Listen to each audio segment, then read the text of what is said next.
भगवान श्री कृष्ण ने मानव रूप में जन्म लिया था और भगवान श्री कृष्ण ने अपने जीवन में कई प्रकार के चमत्कार किए हैं। लेकिन भगवान श्री कृष्ण यह चमत्कार कैसे करते थे? क्योंकि भगवान श्री कृष्ण ने चेतना के सर्वोच्च शिखर यानी 16वें स्तर को प्राप्त कर लिया था। भगवान श्री कृष्ण ने 64 विद्या और 64 कलाओं में महारथ प्राप्त किया था और इसीलिए वे चमत्कार कर पाते थे। हम भी चमत्कार कर सकते हैं यदि हमें इन कलाओं का ज्ञान प्राप्त हो जाए। तो आइए जानते हैं कि यह 14 विद्या और 16 कलाएं कौन सी है। तो मित्रों, विद्या और कला में अंतर होता है। विद्या दो प्रकार की होती है, पराविद्या और अपराविद्या। इसी के अंतर्गत कई प्रकार की विद्याएं होती हैं। इसी तरह कलाएं भी दो प्रकार की होती है, पहली सांसारिक कलाएं और दूसरी आध्यात्मिक कलाएं। सबसे पहले हम विद्याओं के बारे में जानते हैं। विद्याएं हिंदू धर्म ग्रंथों में दो तरह की विद्याओं का उल्लेख किया गया है। पहली है पराविद्या और दूसरी है अपराविद्या। इस पराविद्या को लौकिक और अपराविद्या को पारलौकिक विद्या कहा जाता है। दुनिया में ऐसे कई संत या तपस्वी हैं जो इन विद्याओं को किसी न किसी रूप में जानते हैं। वे इन विद्याओं के बल पर ही भूत भविष्य का वर्णन कर देते हैं और इसके बल पर ही वे चमत्कार करने की शक्ति भी प्राप्त कर लेते हैं। शिक्षा, कल्प, व्याकरण, निरुक्त, छंद, नक्षत्र, वास्तु, आयुर्वेद, वेद, कर्मकांड, ज्योतिष, सामुद्रिक शास्त्र, हस्तरेखा, धनुर्विद्या आदि यह सभी पराविद्याएं हैं। लेकिन प्राण विद्या, त्राटक, सम्मोहन, जादू, टोना, स्तंभन, इंद्रजाल, तंत्र, मंत्र, यंत्र, चौकी बांधना, गार गिराना, सूक्ष्म शरीर से बाहर निकलना, पूर्व जन्म का ज्ञान होना, अंतर्ध्यान होना, त्रिकालदर्शी बनना, मृत संजीवनी विद्या, पानी बताना, अष्ट सिद्धियां, नवनिधियां आदि अपराविद्याएं हैं। लेकिन मूल रूप से 14 विद्याएं ही प्रमुख है। अब हम कलाओं के बारे में जानते हैं। कलाएं दो प्रकार की होती है, सांसारिक कलाएं और आध्यात्मिक कलाएं। सांसारिक कलाओं में मार्शल आर्ट, भाषा, लेखन, नाट्य, गीत, संगीत, नौटंकी, तमाशा, वास्तुशास्त्र, स्थापत्य कला, चित्रकला, मूर्तिकला, पाक कला, साहित्य, बेल बूटे बनाना, नृत्य, कपड़े और गहने बनाना, सुगंधित वस्तुएं, इत्र तेल बनाना, नगर निर्माण, सुई का काम, बढ़ई की कारीगरी, पीने और खाने के पदार्थ बनाना, पाक कला, सोने, चांदी, हीरे, पन्ने आदि रत्नों की परीक्षा करना, तोता मैना आदि की बोलियां बोलना इत्यादि सांसारिक कलाएं हैं। शास्त्रों में 64 प्रकार की कलाएं बताई गई हैं। आध्यात्मिक कलाएं मूल रूप से 16 हैं। उपनिषदों के अनुसार 16 कलाओं से युक्त व्यक्ति ईश्वर तुल्य होता है, या कहें कि स्वयं ईश्वर ही होता है। 16 कलाएं दरअसल बोध प्राप्त आत्मा की भिन्न भिन्न स्थितियां हैं। बोध अर्थात चेतना, आत्मज्ञान या जागरण की अवस्था या होश का स्तर। जैसे प्राणी के अंतर में जो चेतन शक्ति है या प्रभु का तेजांश है, उसी को कला कहते हैं। कला इस बात पर निर्भर करती है कि आपकी चेतना कितनी जागृत है। जिस प्राणी में जितनी चेतना शक्ति अभिव्यक्त हो रही है, उतनी ही उसकी कलाएं मानी जाती हैं। इसी से जड़ चेतन का भेद होता है। जिस प्रकार से प्रतिपदा के दिन चंद्र की कला में कम प्रकाश होता है और जैसे जैसे चंद्र की कला बढ़ती जाती है, वैसे वैसे उसका प्रकाश भी बढ़ता जाता है और पूर्णिमा के दिन चंद्र पूर्ण रूप से चमक उठता है। इसी प्रकार से आत्मा दिव्य और अलौकिक बनती जाती है। आत्मा की कम जागृति को पहली कला, और जब आत्मा अपनी जागृति के चरम पर होती है तो उसे 16वीं कला माना जाता है और 16वीं कला प्राप्त व्यक्ति ईश्वर तुल्य बन जाता है। अब यह 16 कलाएं कौन सी है, इसकी जानकारी प्राप्त करते हैं। प्रश्नोपनिषद में महर्षि पीपलाद हमें इन 16 कलाओं की जानकारी देते हैं। सबसे पहली कला है नाम। जब आत्मा ने अपने आप को अभिव्यक्त किया और इस जगत और ब्रह्मांड की रचना हुई, तो सभी तत्वों और पदार्थों को एक नाम मिला और नाम के साथ रूप और गुण भी जुड़े हुए होते हैं। हम किसी भी व्यक्ति, वस्तु या पदार्थ को नाम, रूप या गुण से जानते और पहचानते हैं। यह आत्मा की सबसे पहली जागृति है। जब व्यक्ति इस जगत में आता है तो उसे विविध रूप दिखाई देते हैं, विविध गुणों की अनुभूति होती है, जैसे कि ठंडी, गर्मी, पीड़ा, आनंद इत्यादि, और उसको विविध नाम सुनाई देते हैं, पत्थर, पेड़ पौधे, रमेश, सुरेश। बस यही आत्मा की पहली जागृति या पहली कला है। इसके अंतर्गत सभी नामधारी, गुणधारी और रूपधारी जड़ और चेतन पदार्थ का समावेश होता है। दूसरी कला है लोक। अब जब व्यक्ति जन्म लेकर इस दुनिया में आता है और थोड़ा बड़ा होता है, तो वह अपने मोहल्ले, गांव, शहर, राज्य, देश और दुनिया की जानकारी प्राप्त करता है। एक प्राणी भी बड़ा होता है तो अपने इलाके की जानकारी प्राप्त करता है। आत्मा की जागृति का स्तर अब नाम, रूप और गुण से बढ़कर लोक तक विस्तृत हुआ, यानी कि वह दुनिया की जानकारी प्राप्त करने लगा। अब तक उसे यह ज्ञान नहीं हुआ है कि वह कौन है और कहां से आया है और क्यों आया है। आत्मा की इतनी जागृति को दूसरी कला कहते हैं, जिसके अंतर्गत छोटे बच्चे, मनुष्य, प्राणी, पक्षी इत्यादि का समावेश होता है। तीसरी कला है कर्म। अब व्यक्ति संसार में आने के बाद अपना कर्म शुरू कर देता है। खाना, पीना, सो जाना, मैथुन करना, बच्चे पैदा करना, लड़ना झगड़ना, प्यार करना। अब आत्मा की जागृति बढ़कर तीसरे स्टेज पर पहुंच चुकी है और इसे आत्मा की तीसरी कला कहते हैं।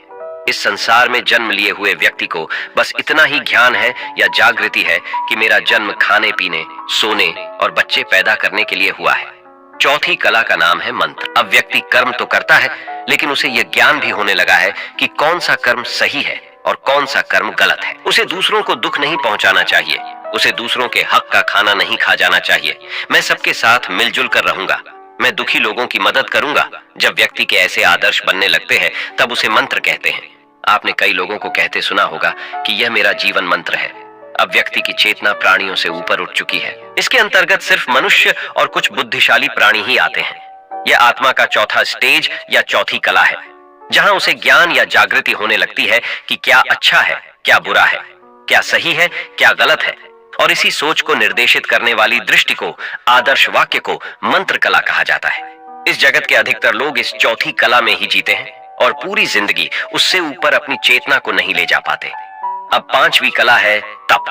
अब जब व्यक्ति कहता है कि मैं दूसरे के हक का खाना नहीं खाऊंगा, तो उसे भोजन का त्याग करना होगा और कुछ दिन भूखे भी रहना हो सकता है। जब व्यक्ति कहता है कि मैं दूसरों को सुख पहुंचाऊंगा, तो उसे अपने सुख का त्याग करना होगा। जब व्यक्ति कहता है कि मैं सबसे मिलजुल कर रहूंगा, तो उसे अपने क्रोध और हिंसा का त्याग करना होगा और इसी त्याग को तप कहा गया है। अब व्यक्ति की आत्मा इतनी जागृत हो गई है कि वह जगत के दूसरे पदार्थ, वस्तुओं और व्यक्तियों के लिए तप कर सके।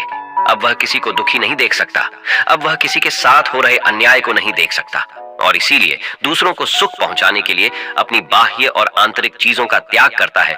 उसी को पांचवी कला तप कला कहा गया है। छठी कला का नाम है वीर्य, यानी ऊर्जा या शक्ति। अब व्यक्ति को लौकिक और अलौकिक शक्तियों का ज्ञान होने लगता है। जैसे कि वह मिलजुल कर रहने लगा तो उसे सामूहिक शक्ति का ज्ञान हुआ। उसने कानून तोड़े तो कानून की शक्ति का ज्ञान हुआ। इस राजा से लेकर देश और दुनिया की शक्ति का ज्ञान हुआ। उसे शारीरिक और मानसिक शक्तियों का ज्ञान होने लगा। इस त्याग, तपस्या और साधना की शक्तियों का ज्ञान होने लगा और उसे आध्यात्मिक शक्तियों का ज्ञान होने लगा। और इस शक्तियों का ज्ञान होने से वह चेतना के छठे स्तर यानी 6 कलाओं वाला बन जाता है। सातवीं कला है अन्नम। जगत का कोई भी प्राणी प्रमुख 3 कार्य करता है। पहला है खाना खाना, दूसरा है मैथुन करना और तीसरा है सो जाना। सरवाइव करने के लिए अन्न और जल उसकी सबसे पहली प्राथमिकता है और उसी को प्राप्त करने के लिए वह सारी जिंदगी संघर्ष करता रहता है और खाने के कई विकल्प पैदा करता है। जो आत्मा जागृत नहीं है वह सिर्फ खाने के लिए ही जीवन जीती है और कई लोग तो सिर्फ स्वाद के लिए ही खाना खाते हैं। उनके लिए खाना जीवन टिकाए रखने के लिए नहीं, लेकिन स्वाद प्राप्त करने के लिए है। लेकिन जब आप आत्मा की 7वीं कला प्राप्त करते हैं तो आपको स्वयं ही पता चलने लगता है कि कौन सा खाना आपके लिए उचित है और कौन सा खाना आपको नहीं खाना चाहिए। आपको ज्ञान होने लगता है कि आप खाना क्यों खा रहे हैं। आपको किसी से पूछने नहीं जाना पड़ता कि आप उपवास में क्या खाएं और क्या न खाएं। इसका आपको स्वयं ही ज्ञान होने लगता है। आपको मांसाहार करना चाहिए या नहीं करना चाहिए, आपको फलाहार करना चाहिए, अन्नाहार करना चाहिए या उपवास करना चाहिए, इस बात को आप स्वयं ही जान लेते हैं। अब खाना आप सिर्फ स्वाद के लिए ही नहीं खा रहे होते हैं। यदि आपको 5 पकवान मिले हैं तो भी आप ज्यादा खुश नहीं हो जाते, और यदि आपको सूखी रोटी भी खाने को मिली है तो भी आप दुखी नहीं हो जाते, क्योंकि आप चेतना के आत्मा के छठे स्तर पर पहुंच चुके हैं। आत्मा की 7वीं कला का नाम है मन। कई साधक और तपस्वी इस 7वीं कला तक पहुंच जाते हैं। यहां पर पहुंचकर आपको मन का ज्ञान होने लगता है। आपको मन और आत्मा में क्या अंतर है ये दिखाई देने लगता है। आपको आत्मा के मनोमय कोश का ज्ञान होने लगता है। आपको मन के क्रियाकलापों, चंचलता और मन किस प्रकार से शांत और स्थिर हो सकता है इसका ज्ञान होने लगता है। आप जान जाते हो कि मन किस प्रकार से मुक्ति और बंधन का कारण है। आपका जो मन परिस्थितियों से, घटनाओं से, वस्तु, व्यक्ति और पदार्थ से दुखी, द्रवित और खुश हो जाता था, अब उसका पूरा कंट्रोल आपके हाथ में आ जाता है। जब व्यक्ति मन पर विजय प्राप्त कर लेता है तो वह 7 कलाओं वाला बन जाता है। आत्मा की 8वीं कला है इंद्रियां। अब आपने मन पर तो नियंत्रण प्राप्त किया है, लेकिन मन को चलाने वाला और मन को खींच के ले जाने वाली इंद्रियां हैं। इंद्रियां जहां जाएगी आपका मन भी वहां चला जाएगा। इसीलिए इंद्रियों पर नियंत्रण प्राप्त करना भी अत्यंत जरूरी है। पहली है स्वाद इंद्रिय, जो आपको विविध प्रकार के स्वादों की ओर आसक्त करेगी, आपको खींच कर ले जाएगी। लेकिन इस 8वें स्तर पर आ जाने पर आपके लिए स्वाद महत्वपूर्ण नहीं है। नेत्र इंद्रिय आपको बहुत सुंदर, बीभत्स, भयानक, हिंसात्मक, इरोटिक्स दृश्य के प्रति आसक्त करेगी, लेकिन इस कला के प्राप्त करने पर आपके लिए वैसे दृश्य कोई मायने नहीं रखेंगे।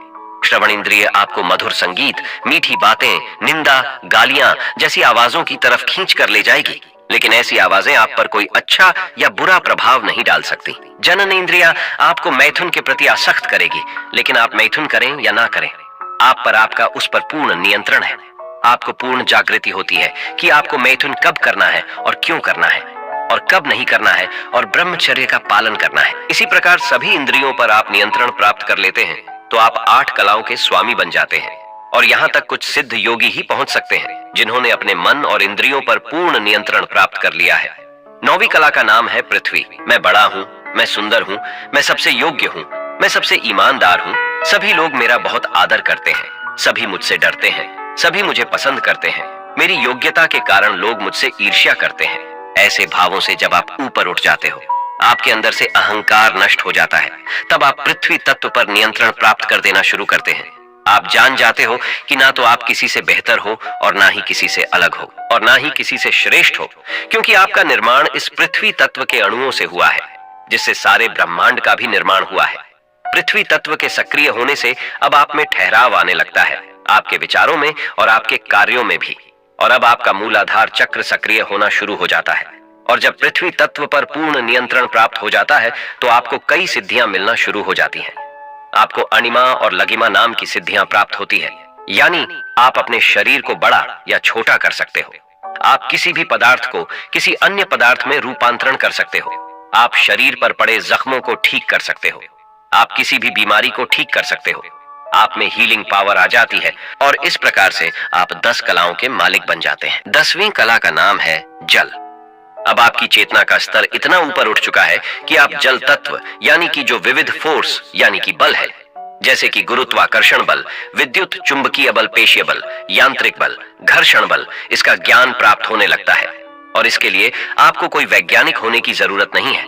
आप इन बलों पर नियंत्रण प्राप्त कर सकते हैं और आपको कई सारी सिद्धियां प्राप्त हो जाएंगी, जैसे कि गरिमा और लगिमा, यानी कि आप अपने शरीर को या किसी भी वस्तु को बहुत ज्यादा भारी या हल्का बना सकते हैं। जिस प्रकार से नीम करोली बाबा ने ट्रेन को इतना भारी बना दिया कि वह 1 इंच भी आगे न बढ़ सकी, और भगवान श्री कृष्ण ने अपनी एक उंगली पर पूरे गोवर्धन पर्वत को उठा लिया, और भगवान हनुमान पूरे पर्वत को उठाकर लंका ले गए।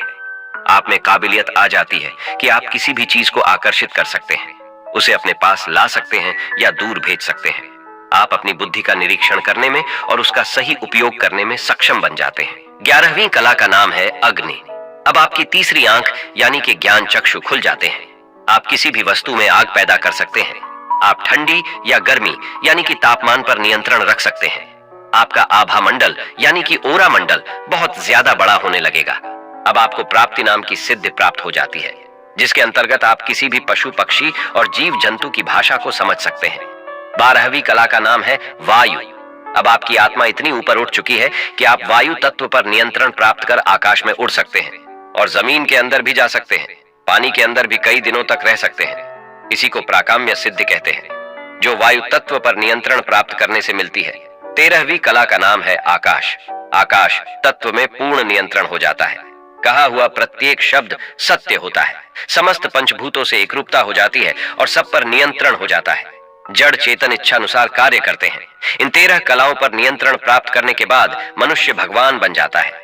अब उसकी आत्मदृष्टि इतनी विकसित हो चुकी होती है कि वह कोई गलत कार्य कर ही नहीं सकता। उसका एकमात्र लक्ष्य ही बच जाता है और वह है जगत का कल्याण। सारे संकल्प विकल्प का अंत हो जाता है। 14वीं कला का नाम है श्रद्धा। अब व्यक्ति को उसे परम तत्व में अपार श्रद्धा या कहे कि विश्वास बन जाता है, या कहे कि वही वह परम सत्य बन जाता है।